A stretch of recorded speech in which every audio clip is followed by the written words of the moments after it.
Ok, donc ici, on va se retrouver directement, hop, dans notre style CSS. Là, voilà. Alors, on attaque directement avec le body. C'est vrai que j'ai créé ce petit projet sans faire la technique, vous savez, du sélecteur universel ici. Voilà, donc bon, n'hésitez pas à le faire, mais ici, vu que c'était pas un très grand projet, on va plutôt faire du box sizing dans les éléments au lieu de le configurer de manière globale. Donc, le background blanc, display, flex et justify content center, donc pour centrer notre grand formulaire. Une hauteur de 100 VH parce que de base, le body n'a pas de hauteur. Et puis ici, on va utiliser la font family Arial Helvetica sans serif. Box form, donc on le décale du top de 30 pixels. Hop, on le décale du top de 30 pixels. On lui met un padding à notre formulaire de 50 pixels, histoire que ce soit bien rempli, soit plus aéré. Une width de 700 pixels. Une hauteur de 740 pixels. Un background hashtag 333, c'est une couleur assez sombre, assez sympa. Et elle est facile à faire en plus. Hop, on a juste à écrire 333. Et le petit border radius pour éviter d'avoir des côtés trop pointus. Ensuite, notre H1 ici, margin top 0. Donc là, typiquement, on aurait pu faire un sélecteur universel et mettre les margins à 0 parce que les titres, notamment, ils ont des marges assez énormes. Bon, ici, voilà, on le fait ici. Margin top 0, font size 50 pixels et text align center. Enfin, on lui met une couleur blanc cassé, lumineuse, F1, F1, F1. Et on s'occupe de l'image, vous savez, le logo qu'on avait mis dans le H1 avec le span, donc H1 span image, ici, et on vient directement faire width 50 pixels, position relative, et top 10 pixels. Quand vous écrivez des éléments les uns à la suite des autres, hein, même des classes, etc., c'est-à-dire c'est l'image qui est l'enfant de span, qui est l'enfant de H1. Voyons voir ce que ça nous donne.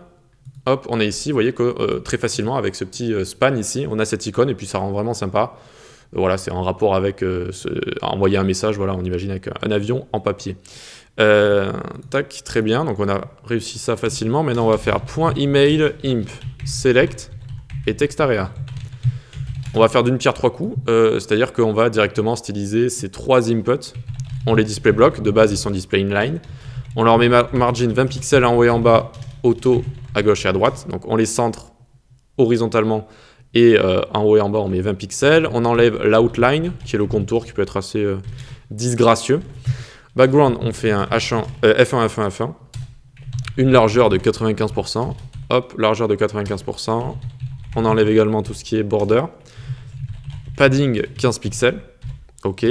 Un petit box sizing border box pour prendre en compte le padding qu'on vient de créer dans le calcul de la largeur et de la hauteur. Et font size 14 pixels. Et pour terminer, on se fait juste un petit border radius 5 pixels, non 3 pixels ici, 3 pixels. Donc regardez, en fait ce qu'on vient de faire tout simplement, c'est l'input email, le select et le text area, on le place au même endroit, on le centre avec margin, auto, etc. On arrondit légèrement les angles, etc. On arrange du padding, bref, on fait d'une pierre trois coups. Voilà, tout ça est stylisé d'un coup, c'est plus facile. On n'a pas sélectionné nos deux inputs ici parce que on va les mettre d'une manière assez spéciale avec Flexbox. Du coup, on n'a pas envie de les styliser globalement. D'accord, on va les faire à la carte, un par un. Donc ensuite, on revient là. Hop, on s'occupe des labels, maintenant qu'on s'est occupé des inputs. Donc, label email, la virgule, il faut le compter comme un « et » hein, chaque fois que vous le voyez. Point label select, point label txt. Voilà, donc c'est label email et label select et label txt. Color, hashtag F1, F1, F1. Display block. Margin 0 auto, hop, sur nos labels. Width, 95 pixels, 95%, pardon, 95%. Position relative et top 7 pixels. Et donc là, on a nos labels qui sont créés. Ok, donc là, on a nos labels qui sont les petits textes hein, qu'on a ici, qu'on vient juste de créer du coup. Super, ça avance. Maintenant, il nous manque quand même nos inputs et nos labels qu'on a ici. Et on s'en occupe tout de suite avec flex 2 inputs. Display flex, donc on les met les uns à la suite des autres. Justify content, on va utiliser space between, c'est-à-dire littéralement on met de l'espace entre. Donc space between, ça va mettre l'espace qu'il y a au lieu de les coller, ça va mettre de l'espace entre les deux. Width 95%, margin 0 auto pour le container du coup. Tac, du coup on voit bien, donc on a label input, et donc ça a mis le peu d'espace qu'il y avait au milieu, c'est le space between. Donc maintenant on se retrouve ici, il va falloir faire passer label au-dessus des inputs. Pour ce faire, on vient faire flex imp.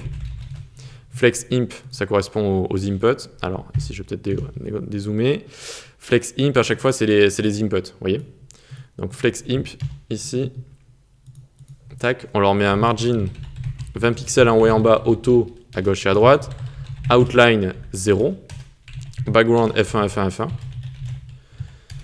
une largeur de 90% de leur conteneur, border 0, tac, padding 15 pixels,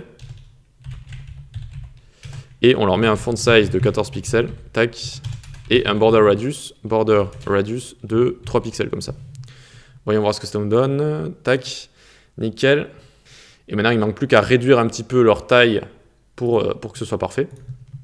Pour ce faire, on fait .flex left imp et .flex right imp ici. On va utiliser flex by this qui est la width, donc la largeur pour les éléments avec flexbox, d'accord, pour ceux qui sont utilisés avec flexbox. Parfait, super, c'est exactement ce qu'on veut. Il y a de l'espace au milieu, c'est le space between, c'est le fameux space between. Maintenant, on va s'occuper des labels, entre autres, hein, il faut s'occuper des labels. Donc, pour les labels, donc, on leur a donné la classe label flex, la couleur F1, F1, F1, pose relative pour les placer à top 8 pixels de leur conteneur, et donc pour bien les placer au-dessus comme ça de nom et prénom. Vous voyez? Donc c'est nickel, ça commence de plus en plus à ressembler à quelque chose. Ici on peut sélectionner, ici on peut écrire, très bien. Vous voyez, n'oubliez pas de mettre un petit padding sur les inputs, etc. Ça permet de ne pas coller le texte aux inputs, ce qui est plus agréable. Hein. Ce qui est plus agréable tout simplement pour l'expérience utilisateur. Et bien il ne manque plus que le bouton en bas. Hop, button. Vous savez que les boutons, il y a toujours un petit peu de propriétés à mettre pour les styliser.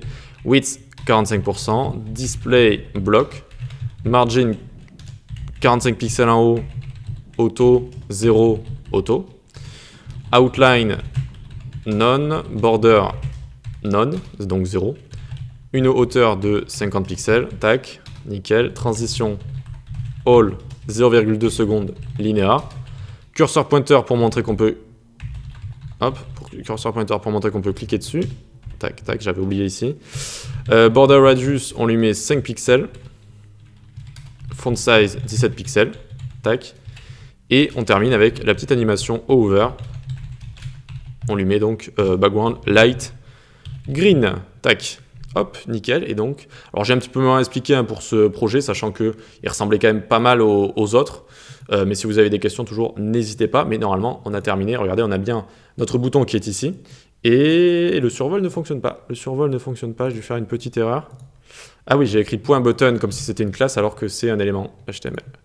Donc voilà, ça fonctionne bien. Et donc on peut bien renseigner tous nos emails, prénoms, catégories, etc. Et on a le petit effet qui va bien. Un formulaire basique qu'on a en fin de site, hein, en fin de...